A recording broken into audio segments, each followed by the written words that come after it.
member of the LGBTQI plus community, what do you believe is the cause of extreme heat that our planet is currently experiencing?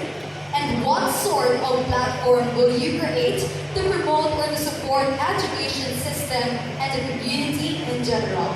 Once again, as a member of the LGBTQI plus community, what do you believe is the cause of extreme heat that our planet is currently experiencing? And what sort of platform will you create to support the educational system and the community in general? Your timer starts now. I believe that the main cause of the extreme heat is, as cliche as it may sound, it is our ignorance and apathy.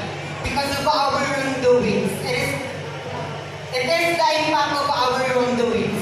And I would like, what I want to share to everyone as one of my platform in order to mitigate the extremely inclining heat index that we are currently experiencing is to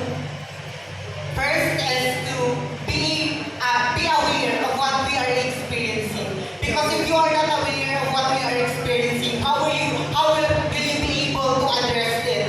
Education, I believe, is one of the most essential aspects of our life.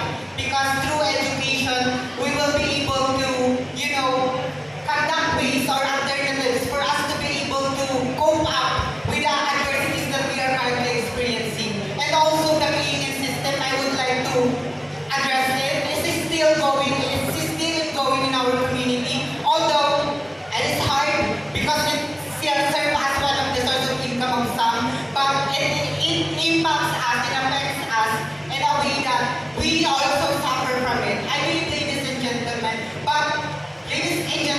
what I want you to remember that what we do to our nature comes back to us. Thank you.